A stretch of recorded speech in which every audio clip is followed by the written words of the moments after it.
La Pascua llega para responder una de las preguntas más importantes de todas, si acaso no la pregunta más importante de todos los tiempos, de todos los momentos, a todas las personas, en todos los lugares. ¿Quién es Jesús? ¿Quién es Jesús? La Pascua responde esa pregunta, porque en la Pascua estamos hablando de la resurrección. Y la resurrección es la respuesta a esa pregunta, una pregunta que definitivamente todos tenemos que hacernos. ¿Quién es Jesús? Amigos, y yo estoy tan emocionado el día de hoy. Y estoy tan emocionado porque es hoy que estamos celebrando esto, el día de la resurrección, que es el evento más increíble que podamos hablar cuando se trata de nuestra fe. Y yo quiero darles la bienvenida a todas esas personas que hoy como familia estamos celebrando este tiempo. Nuestra iglesia, allá en nuestro campus en Saltillo, nuestro campus en Ciudad de México y acá en Monterrey. Para mí es un verdadero privilegio estar hablando y celebrando juntos este día. Y sobre todo, darle la bienvenida a todas esas personas que hoy se están conectando probablemente por primera vez. Yo quiero darte muchísimas gracias, no tan solo la bienvenida, sino muchísimas gracias por estar conectados con nosotros el día de hoy, por haber recibido esa invitación, por estar acá. Y yo, es más, quiero pedirte algo, por favor. Yo quiero pedirte que estés con nosotros conectados en toda la reunión. No falta mucho, pero por favor, mantente conectado con nosotros. ¿Por qué? Porque hoy es ese día que nosotros decimos es el día más importante para nosotros, aquellos que somos seguidores de Jesús, que somos cristianos, católicos, en fin, los que somos seguidores de Jesús. Este es el día más importante. Y no tiene que ver si tú crees o no crees en Jesús y estás conectado ahora con nosotros. Gracias por estar acá con nosotros. ¿Está bien? Y mira bien, ¿por qué nosotros hablamos acerca de esto y por qué decimos que es tan importante el día de hoy? Porque toda nuestra fe, todo lo que nosotros creemos se basa en lo que hoy estamos celebrando. Mira bien, déjame decírtelo de esta manera. Los milagros de Jesús, las enseñanzas de Jesús no tendrían ningún sentido y no tienen ningún sentido si la resurrección no hubiese sido. Si sacamos a la resurrección de la vida de Jesús, mírame bien, ningún milagro, ninguna enseñanza tendría sentido. Mira lo que dicen los teólogos, los expertos acerca de esto. Ellos dicen esto. Si sacáramos la resurrección de la escena de la resurrección, de la vida de Jesús, pudiésemos encontrar en Jesús, de hecho pudiese señalarse a Jesús como un lunático. ¿Por qué? Y yo sé que tú escuchas eso y te puede sacar un poco de onda como me puede sacar a mí también. Pero el tema es esto. Jesús habló tantas cosas acerca de Él mismo, en términos de lo que Él era y quién Él venía a representar, que cuando la resurrección desaparece de este cuadro, que cuando la resurrección desaparece de su vida, mírame bien, cuando eso sucede, simplemente eso que Él decía solamente se puede encontrar en las palabras de una persona que no está cuerda, de una persona que tiene ciertos delirios y que definitivamente no se puede justificar lo que decía a menos que la resurrección esté presente. Y por eso el evento que hoy estamos celebrando es el evento más importante sobre el cual se sostiene toda nuestra fe. Tú mira bien, con respecto a la resurrección, con respecto a Jesús, tú y yo nos criamos escuchando esto. Bueno, la gran mayoría de las personas venimos o nos criamos pues en un país que la tradición, que la cultura, en fin, nos hablaba acerca de Jesús, nos hablaba acerca de la resurrección, en fin. La gran mayoría de nosotros, de seguro a ti también, independientemente de qué formación tengas tú. Mi papá era católico, mi mamá era cristiana y yo me crié básicamente en medio de esa cultura. De seguro que tú también te criaste en medio de esa cultura. O sea, escuchábamos a Jesús, escuchábamos la resurrección. Mi papá era un católico que no era muy practicante. Él eventualmente iba a la iglesia. Un día como hoy definitivamente él iba a la iglesia. Mi mamá iba recurrentemente, ella sí iba recurrentemente a la iglesia y yo me crié de esa manera, escuchando a Jesús, escuchando de la resurrección.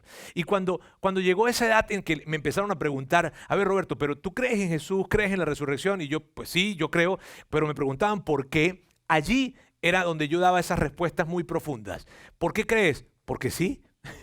Porque sí, porque todos creen, porque mi mamá me dijo, porque mi familia me lo dijeron, porque Porque sí, y esas eran las respuestas que yo hacía a esa pregunta. Probablemente a ti te pasó lo mismo, ¿verdad? Porque el tema es que tú y yo nos criamos en medio de ese contexto, y cuando se trata de que alguien nos pregunte, pero ¿tú crees en Jesús? ¿Crees en la resurrección? Pues bueno, pues sí. ¿Por qué? Pues porque sí, porque me crié en medio de una cultura, de una tradición en la que terminamos creyéndolo, pero no terminamos deteniéndonos para pensar acerca de eso. Mírame, una de las respuestas que más yo escucho con respecto a esta pregunta: ¿crees en la resurrección? ¿Crees en Jesús? Sí. ¿Por qué? Porque la Biblia lo dice. Y mírame bien, déjame decirte esto que es tan importante, es muy importante. Sobre todo si es la primera vez que tú estás conectado con nosotros, o probablemente la segunda o la tercera. En fin, quiero decirte algo. Mírame bien. Nosotros no creemos en la resurrección por esta expresión, porque la Biblia lo dice. No creemos por eso. Nosotros creemos en la resurrección porque hubo un hombre que se llamó Mateo y que vivió en el primer siglo y que fue un testigo presencial de cada una de las cosas que sucedieron, y él registró esto que sucedió. Creemos en la resurrección porque hubo un hombre que se llamó Marcos, y Marcos era griego y era muy amigo de Pedro, quien fue uno de los discípulos de Jesús. Y Pedro le contó todo a Marcos acerca de la resurrección. ¿Sabes? Pedro le contó cada detalle, y Marcos, fascinado con esto, termina creyendo en esto y registra cada palabra que Pedro le dijo. Nosotros creemos en la resurrección porque Lucas, que era otro griego, este hombre era un médico griego que le encantaba el tema de la investigación. Él empieza a escuchar por todas partes de que Jesús había resucitado, que muchas personas empezaron a escribir acerca de esto. Y entonces él se detiene y dice, a ver, yo voy a investigar acerca de esto también, y hace una investigación. Mírame bien, Lucas habla con las personas que fueron testigos presenciales de lo que sucedió en la cruz y lo que sucedió luego en la resurrección. Lucas se moviliza inclusive a los sitios en donde Jesús estuvo para platicar con la gente, para hablar con esos testigos y para entender qué era lo que había pasado, cruzar las historias que cada uno de ellos decía para ver si realmente había sucedido. Y la conclusión de Lucas fue esta: Jesús resucitó. Y fascinado por esto, Lucas termina escribiendo acerca de esto, y le escribe a una persona muy prominente, muy importante, muy influyente de la época, diciéndole, mírame bien, lo que estás escuchando acerca de que Jesús resucitó, quiero decirte algo, es verdad. Yo lo investigué, por eso creemos.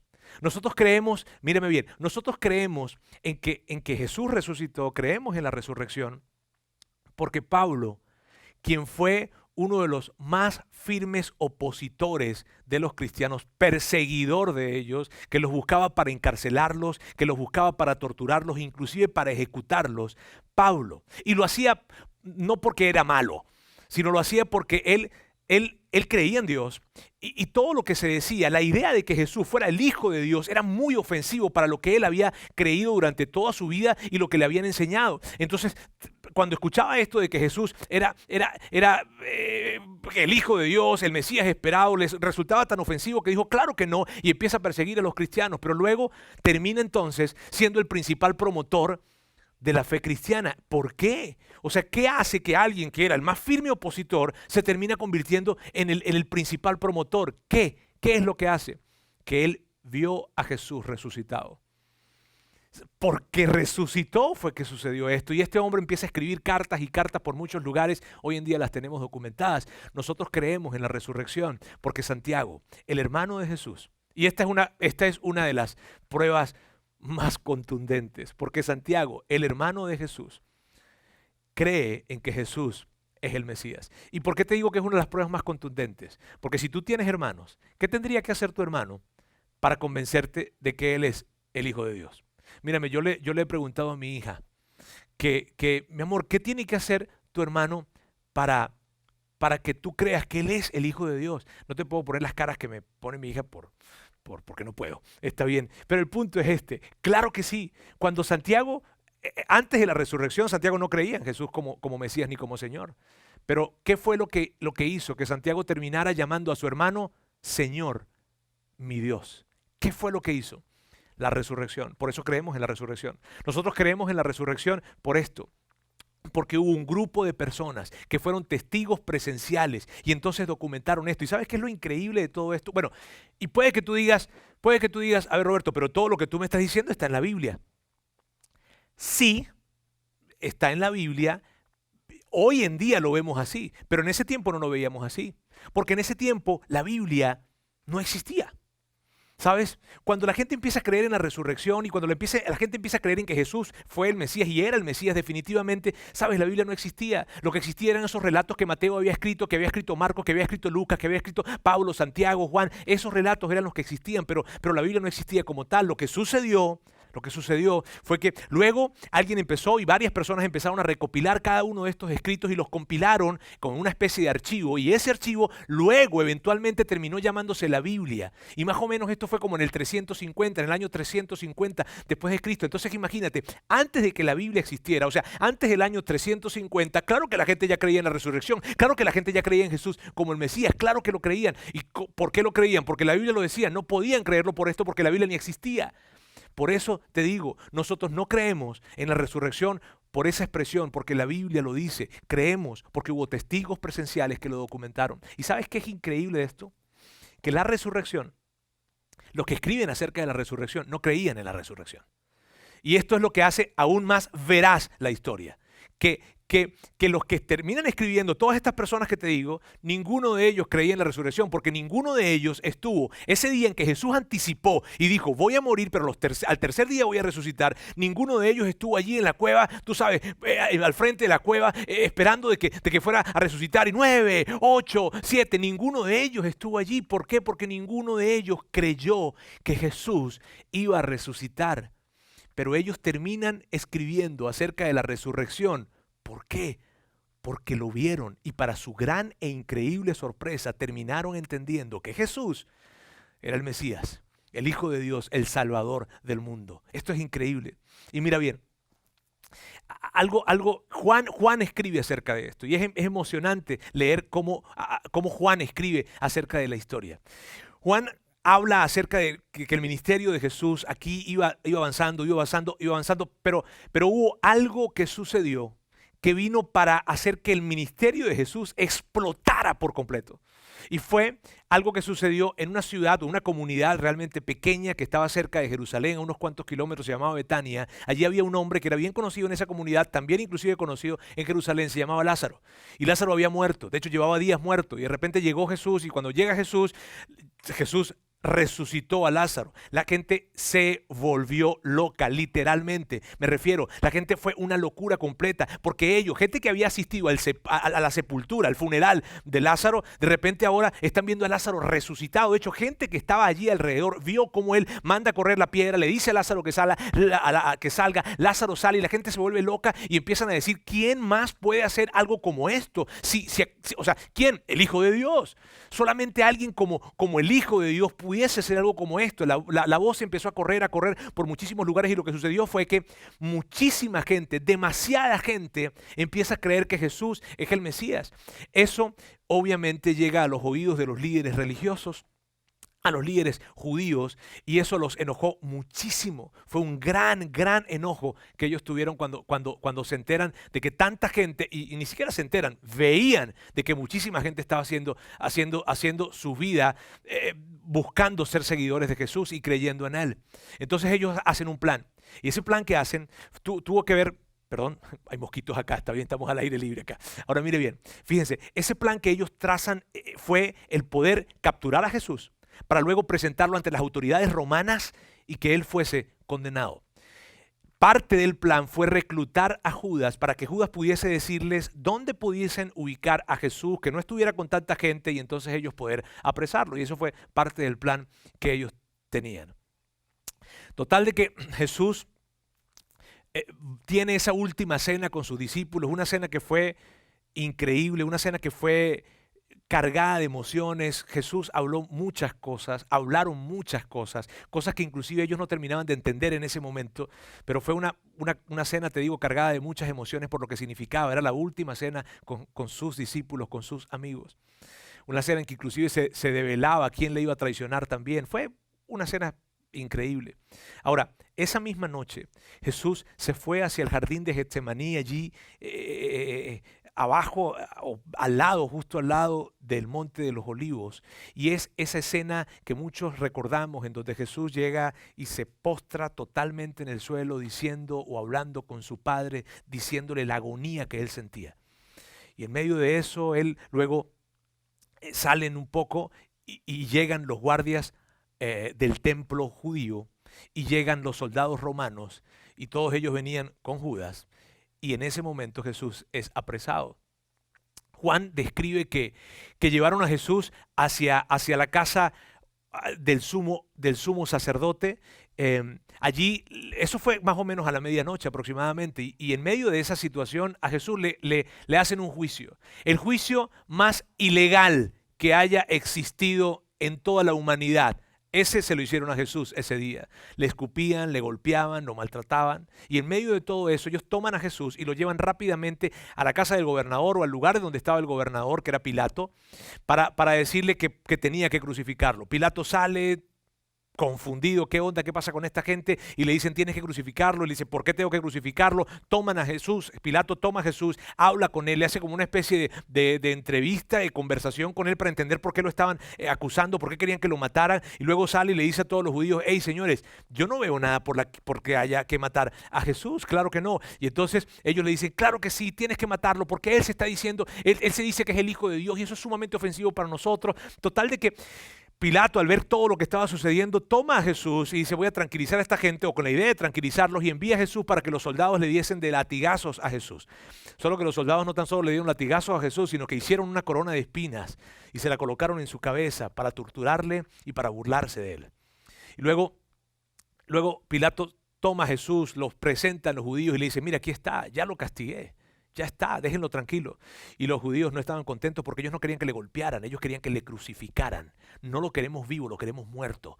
Pilato se resiste, les dice que no, pero en medio de todo eso ellos levantan la voz y le dicen a Pilato, ten cuidado Pilato, porque si tú dejas a este hombre suelto, tú te estás haciendo enemigo del César, te estás haciendo enemigo del rey y tú no quieres ser enemigo del rey. Pilato entonces le están diciendo algo o le están hablando de algo que para él es valioso y definitivamente da pasos atrás y dice, ¿saben qué?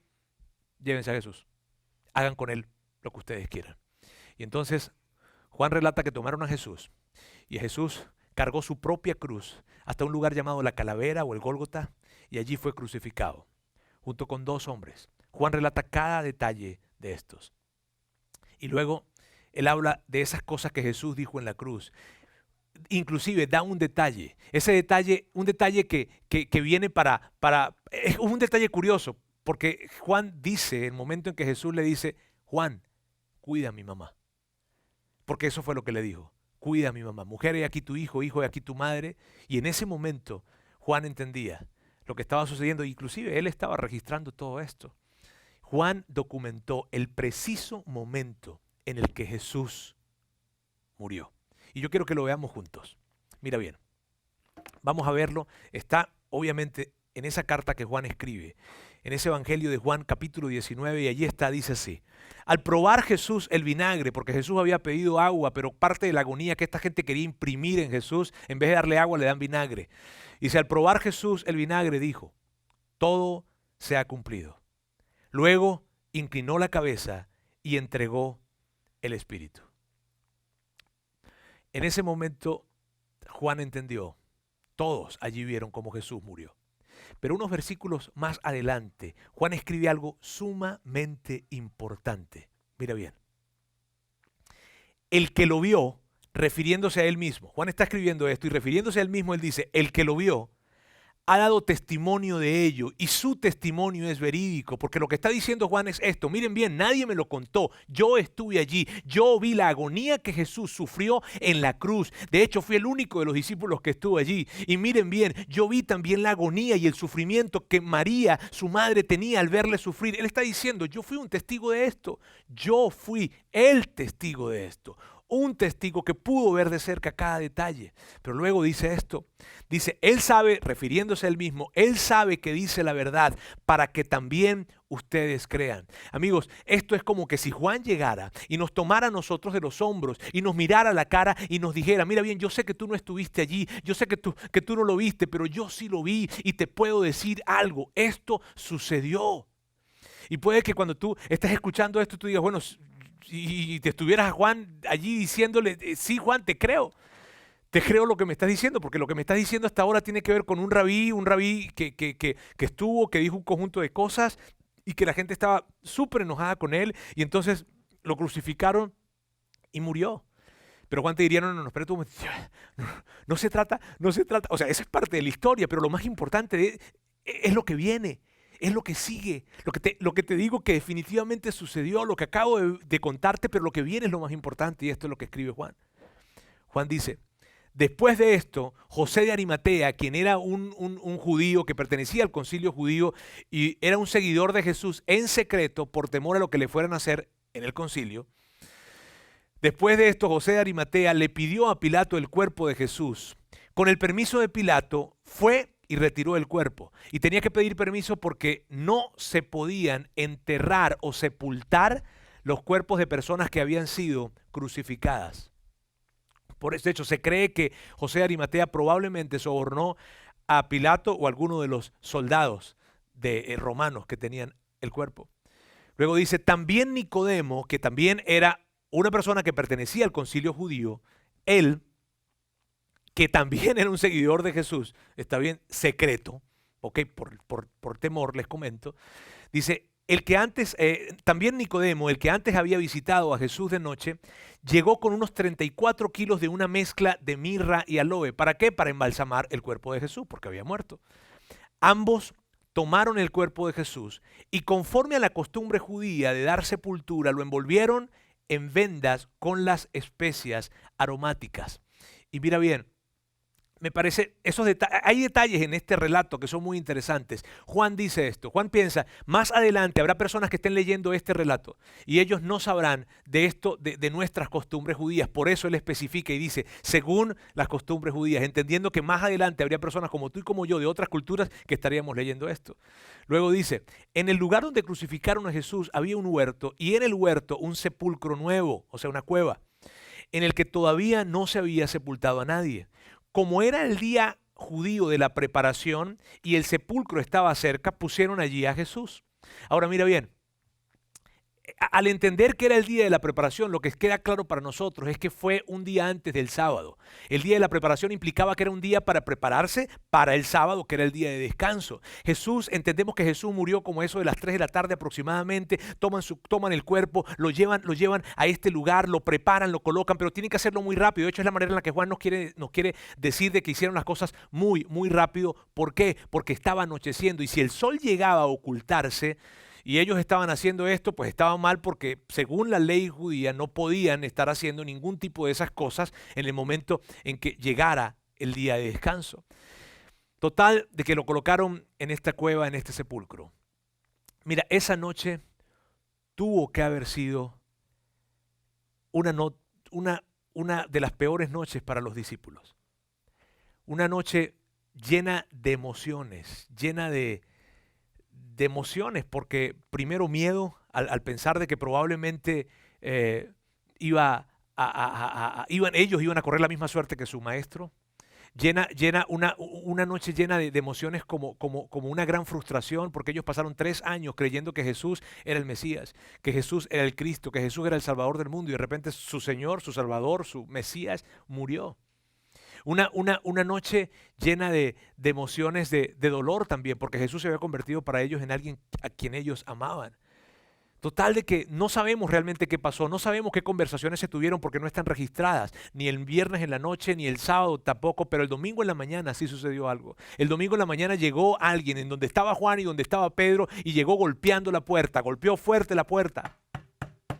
Y en ese momento, Juan y Pedro, que yo no sé si habían dormido porque tal vez tenían insomnio por todo lo que había sucedido, por lo que estaban enfrentando, porque todo sucedió sumamente rápido y están en medio de eso, probablemente pensaron, híjole, son los guardias romanos que vienen, pero se detuvieron, probablemente dijeron, a ver, no, los guardias no tocarían, los guardias tumbarían la puerta.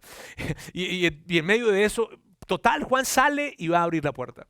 Y cuando Juan sale y abre la puerta, en ese momento, allí se da cuenta que es María Magdalena y María Magdalena traía un rostro, probablemente estaba llorando en pánico y habla con ellos y esto es lo que les dice. Les dice, se han llevado del sepulcro al Señor y no sabemos dónde lo han puesto. Y este detalle es interesante. María había ido muy temprano el domingo en la mañana otra vez al sepulcro para poder o para tratar de preparar el cuerpo mejor porque ella entendía que lo habían preparado muy rápido, pero cuando llega de repente ve que la piedra que estaba enfrente de la cueva, de frente del sepulcro, estaba corrida. la habían movido y se saca de onda por completo, se acerca y de repente mira dentro de la cueva y se da cuenta que no hay nadie. Ahora, lo interesante de esto es que María no dice, ¡Ah! ¡Un milagro! ¡Resucitó! No, ¿por qué? Porque no creían en la resurrección, porque ninguno de ellos creía que iba a resucitar. María, cuando vio que la cueva estaba vacía, lo que hizo fue simplemente hacer lo que cualquier persona en el primer siglo haría. Se llevaron el cuerpo y eso fue lo que pensó. De inmediato habló con Juan y con Pedro justamente por eso. Se llevaron el cuerpo. Ella no fue a avisarle, Jesús resucitó. No, se llevaron el cuerpo. Y entonces Pedro y el otro discípulo, Juan refiriéndose a sí mismo, se dirigieron entonces al sepulcro. Ambos fueron corriendo, pero como el otro discípulo, o sea, él mismo, corría más aprisa que Pedro, llegó primero al sepulcro. Estos son detalles que puede que pasemos rápido, pero yo digo, esos detalles son los que hacen veraz la historia. Porque ¿qué necesidad tenía Juan de decir que él corría más rápido que Pedro? Yo pienso que lo que porque Juan escribió esto cuando ya Pedro había muerto y tal vez Juan pensó, bueno, pues ya Pedro murió, ¿verdad? No pasa nada, no pasa nada, no se va a avergonzar, pues, yo corría más rápido que Pedro. Y eso fue lo que Juan escribe allí. Luego dice, inclinándose, porque él llega más rápido, ¿verdad? Se asomó y vio allí las vendas, pero no entró. ¿Por qué no entró? Porque tuvo miedo, porque estaba oscuro, porque es una tumba, ¿está bien? Y ante esto, mira bien, ante una situación como esa, tú y yo, bueno, no sé, ¿verdad? Me encanta porque Juan es capaz de decir que él corría más rápido que Pedro, pero también es capaz de decir, tuve miedo porque era una tumba, porque estaba oscuro y total de que esto sucedió. Ahora, esto es lo que sucede luego, miren bien. Tras él llegó Simón Pedro y entró en el sepulcro. Ahora, ¿por qué Pedro llegó y entró de una vez? Porque Pedro era así. Pedro era impetuoso, Pedro era rápido, Pedro era atropellado, Pedro era imprudente. De hecho, había sucedido cosas en su vida en las que se había metido en problemas por esa imprudencia. Y ese era Pedro. Por eso entró de una vez. Vio allí las vendas y el sudario que había cubierto la cabeza de Jesús. Aunque el sudario no estaba con las vendas, sino enrollado en un lugar aparte. Eso tuvo que sacarles de onda por completo. Porque qué sentido, mira, era raro eso. Era raro. ¿Qué sentido tiene? Si alguien se va a llevar el cuerpo, ¿para qué lo iban a desenvolver? ¿Y para qué iban a agarrar y colocar el sudario, tú sabes, bien colocado hacia un lado? No tenía sentido, fue raro para ellos esto. En ese momento entró también el otro discípulo, o sea, Juan, ¿verdad? El que había llegado primero al sepulcro.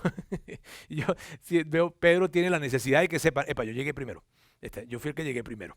Y en medio de eso, claro, se envalentonó para entrar porque ya Pedro había entrado. Y luego de esto, Juan nos entrega la fórmula de su vida. La fórmula de la carta que él escribió.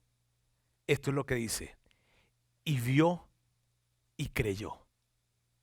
Amigos, en ese momento, justo en ese momento, fue como que si para Juan llegaran las voces de Jesús, llegaran las imágenes en las que Jesús estaba hablando con ellos. Y les decía, yo voy a morir y a los 3 días voy a resucitar. Porque en ese momento, cuando Juan entra y ve las vendas allí, ve el sudario colocado, ¿sabes? Juan dice, Él era el Mesías. Él es el Mesías. Juan vio y creyó. Te digo, amigos, yo veo la historia y veo el relato que Juan está entregando. Fue en ese momento en que le cayó el 20, fue en ese momento en que cada una de las conversaciones, cada una de las cosas que Jesús hizo tuvo sentido para él. Él tuvo que haber recordado esa última cena en donde Jesús dijo y habló y dijo, les traigo un nuevo pacto. Y él recordó cada uno de estos momentos, cada una de esas situaciones, entendiendo, claro, ahora entiendo por qué Jesús decía que si lo veíamos a él, entonces estábamos viendo al Padre. Ahora entiendo. ¿Por qué? Porque Jesús resucitó. Porque Jesús resucitó. Jesús es el Hijo de Dios. Ese momento fue increíble para Juan. Y entonces lo que sucedió fue que Jesús ese mismo día empezó a aparecerse a diferentes discípulos, no a todos, pero sí a diferentes discípulos en diferentes lugares, y se dieron muchas conversaciones, varias conversaciones, de las cuales Juan registró varias de ellas entre Jesús y los discípulos y otras personas. Ahora, hay una en particular que quiero recordarles, y ya estamos finalizando, pero es tan importante, y es una conversación que tuvo Jesús con Tomás. Y tú recuerdas a Tomás, ¿cierto? Tomás era uno de sus discípulos y Tomás hizo lo que todos los discípulos hicieron. En el momento en que ellos se enteran que Jesús es crucificado y que ven que Jesús fue crucificado, ellos se esparcieron por temor a que fueran a hacerle lo mismo que le hicieron a su maestro. Pero luego Tomás empieza a escuchar voces que se empiezan a correr de que Jesús había y estaba apareciendo por diferentes lugares y que había resucitado. Y Tomás dice, pero ¿qué onda con esto? Entonces Tomás regresa a Jerusalén, no sabemos dónde estaba, y Tomás regresa, va, busca a los discípulos, a sus amigos, y cuando llega, pues los discípulos se emocionan, lo ven. Tomás, Tomás, ¿qué onda? ¿Dónde estabas, Tomás? Te estábamos esperando, Tomás. Nuestro Señor está vivo, resucitó. Y Tomás, cuando escucha esto, él les dice, no, miren, amigos, yo los quiero muchísimo. Yo estos 3 años que hemos pasado juntos, aprendí a quererlos, aprendí a amarlos definitivamente, pero no les puedo creer esto. Tomás era un hombre que no era supersticioso, y cuando le están diciendo que Jesús resucitó, dijo, para nada. Mírame, tendría yo que ver las heridas en sus manos y colocar mi dedo dentro de sus heridas. No les puedo creer. Y una semana después de que Juan dijo esto, de que Tomás dijo esto y Juan lo escribió, esto fue lo que sucedió. Una semana más tarde estaban los discípulos de nuevo en la casa y Tomás estaba con ellos. Aunque las puertas estaban cerradas, Jesús entró y poniéndose en medio de ellos los saludó, la paz sea con ustedes.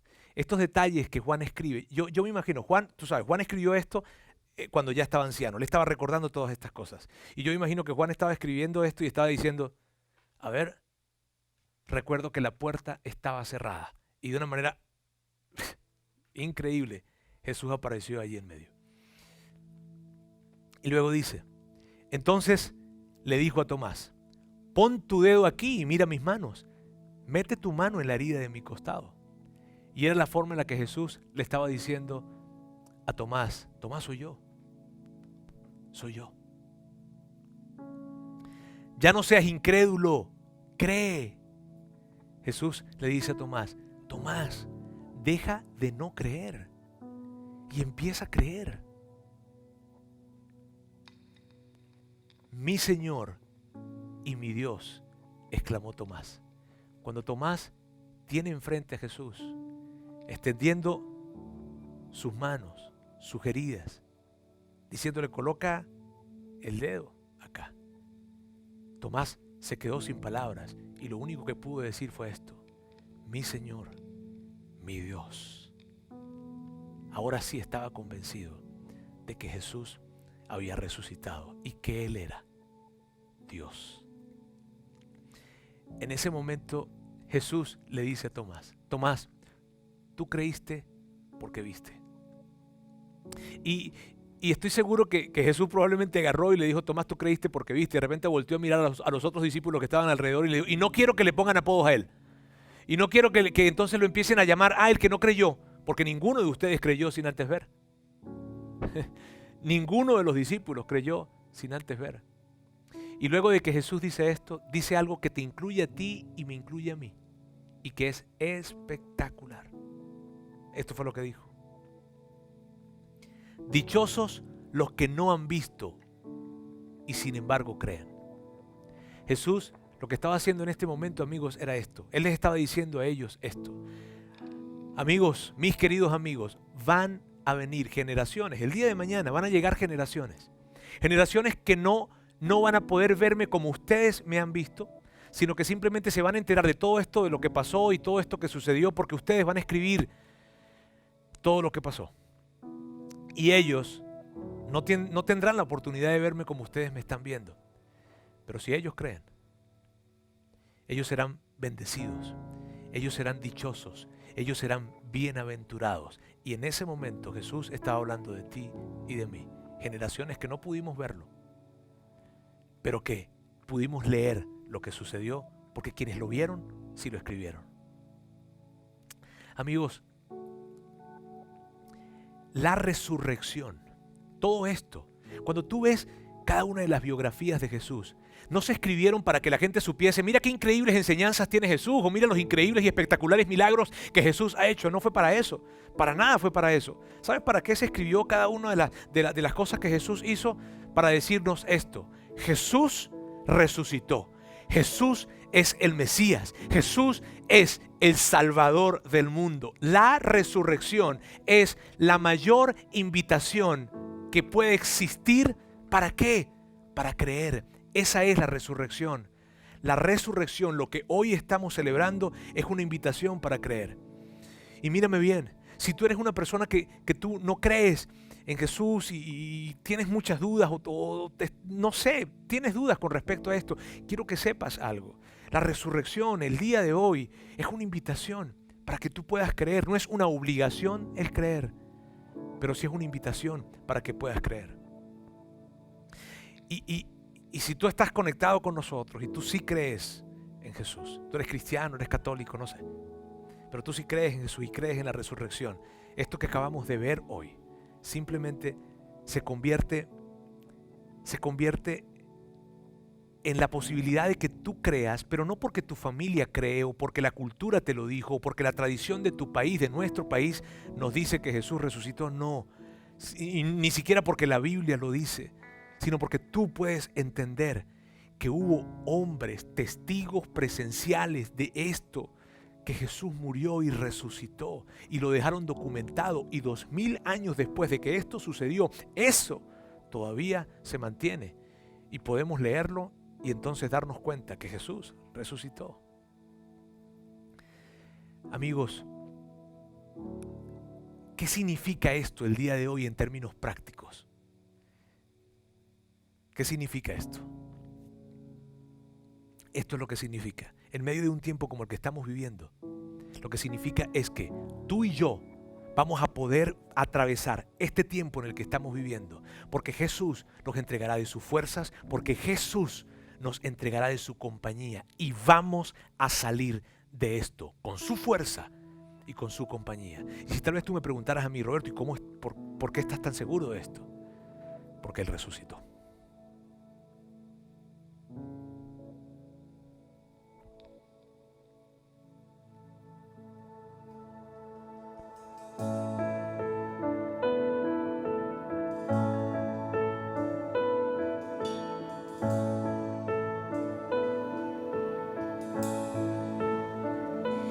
Tus promesas fueron selladas cuando tu cuerpo resucitó. Desde el silencio tu gran rugido quebró el poder de la muerte en mí.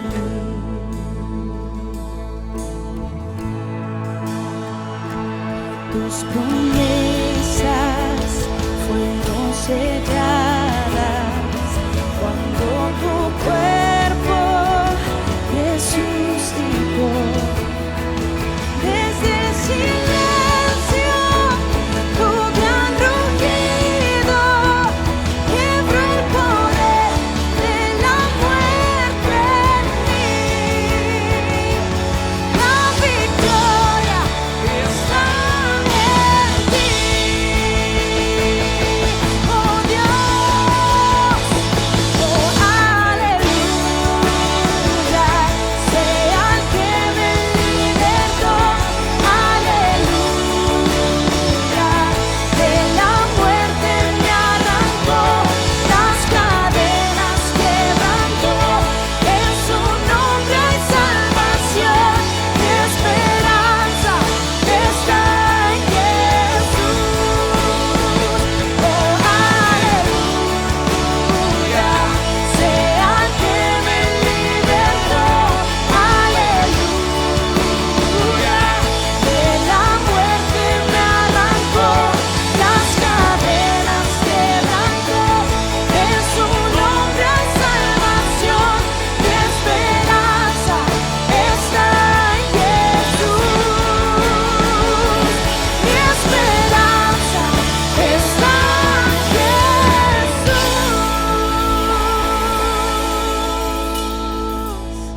Dios, muchísimas gracias por el día de hoy.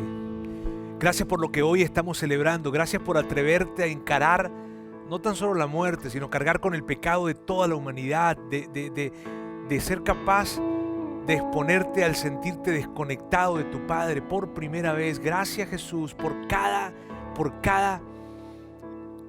paso que diste hacia la cruz. Y gracias porque un día como hoy podemos celebrar que no te quedaste allí, sino que venciste la muerte, y que eso significa para nosotros la mayor esperanza que nosotros podamos tener. Hoy celebramos tu resurrección. Gracias, gracias Dios. Te amamos en el nombre de Jesús. Amén.